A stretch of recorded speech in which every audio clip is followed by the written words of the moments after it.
Welcome to the Black Sea resort of Sochi, host to Russia's first ever Formula One race. The drivers are getting ready, so let's join them for the start of the Russian Grand Prix.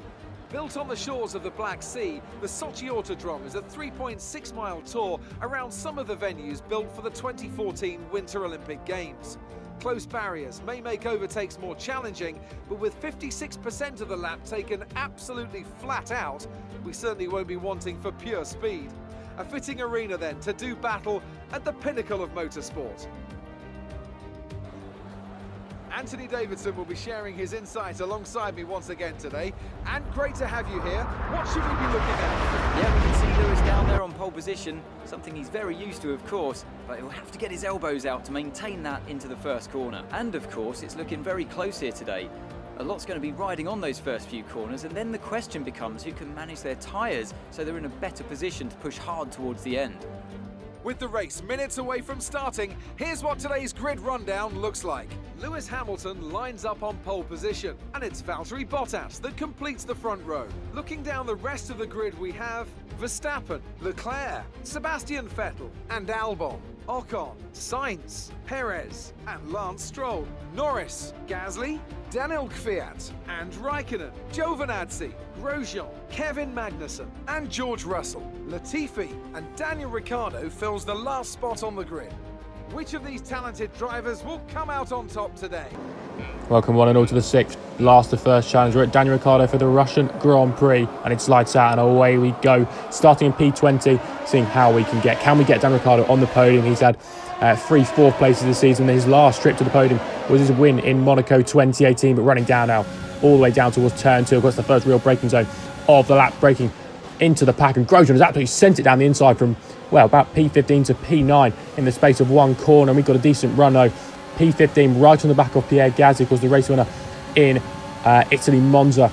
Round turn 3 and into turn 4, using a bit of overtaking down the inside we go on the AlphaTauri driver. You can try and hang it around the outside, just squeeze him a little bit now, and now we've got the run on the McLaren and the other AlphaTauri in front, Kvyat and Lando Norris. They compromise each other. We're putting it up into overtake, up into Richmond. Think about the inside, but dart straight away to the outside as we run up towards turn 7, trying to hang it around the outside of the AlphaTauri. Looks like we're still side by side with Norris. Has had to back out of it all.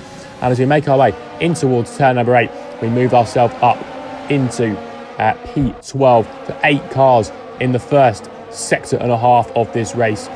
And we really need to get these overtakes quickly and cleanly. Now Grosjean down towards turn number 13. He's squeezing us on the inside. We're trying to now hang around the outside as we go underneath the Fanatec bridge, and we are ahead and up now into P11, and it's all about the points up the road. We're right on the back of the 2 racing points. At the start of lap 4, it's DRS and overtake and Rich Mix on the pair of them.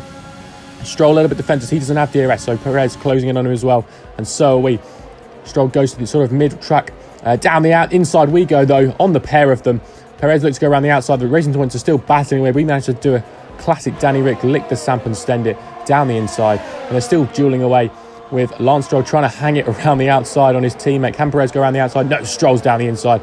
But they're still just about side by side now as they make their way out of the first section down towards turn number 5. Who's going to come out on top? And it's like Lance Stroll is just about going to get ahead of his teammate. A great battle between the 2 racing points. But we're off in the clear now. We don't have to worry about them coming back at us on the DRS straight down towards turn number 13. And on lap 5 now, right on the back of Carlos Sainz, was the man Daniel Ricciardo is replacing at McLaren for next year. Overtaking Rich Mix are engaged once more. Runs back of Sainz. He covers the inside quite early on, but then of course that switches to the outside, so we're going to go down the inside. Side by side with Sainz through 13, go under the bridge and through turn 14. He's still on the inside. We have to give him the room. That sort of compromises us a little bit on the run down towards the chicane of 15 and 16. He sends it late on the brakes, but we just about hang around the outside. Of course, that switches to the inside, and we manage to close the door off on him. Moving ourselves now up into P8, right behind our teammate Esteban Ocon. And as we come around the final corner, we're now making a charge on the Frenchman, and we're right on the back of him. It's lap 7, DRS and overtake, and Rich Mix enabled once again, and this time it's a little bit of an easier move on our teammate. And that podium is getting ever more likely, and Cyril Abiteboul starts to be getting worried about that tattoo. And the following lap later, start of lap 8, right on the back of Sebastian Vettel. DRS is now open, and we're flying now down towards turn number 2, but we have an issue with DRS. There is an issue with our DRS. Leclerc making a move on Alex Albon up the road as well. We're going to try and go down the inside of Sebastian Vettel. Our DRS is stuck wide open. This is a disaster.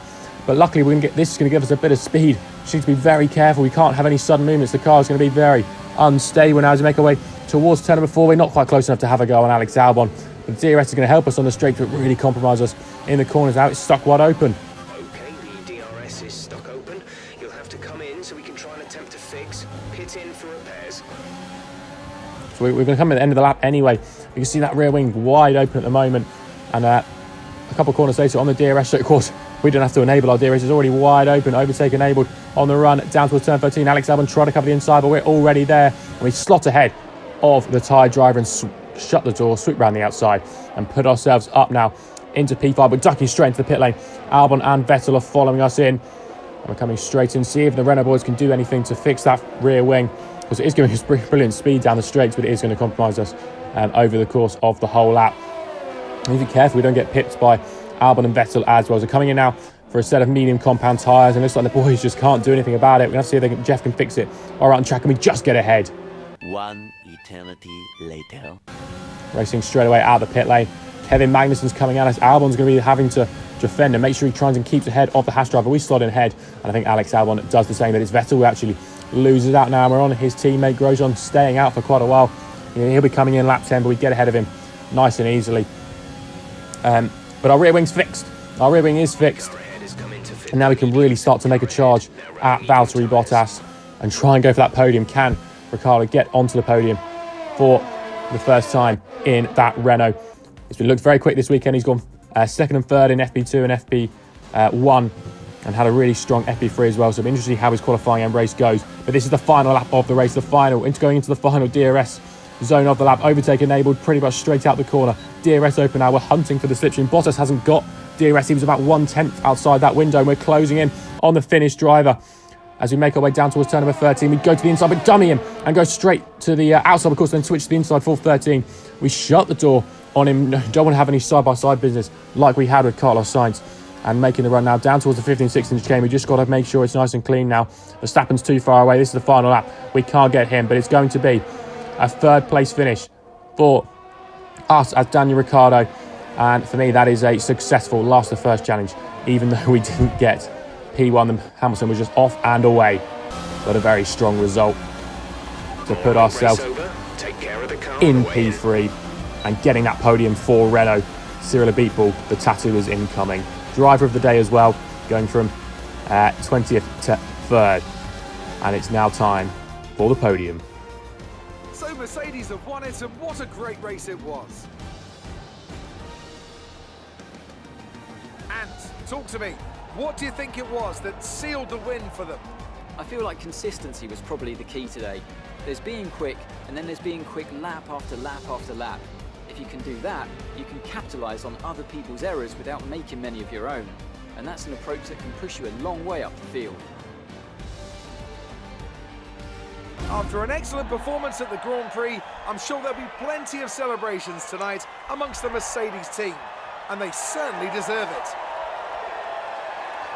A very good, strong race, and hopefully the Russian Grand Prix is as exciting as this one. And hopefully Daniel Ricciardo can get a good result in that Renault. It's looked very quick so far this weekend.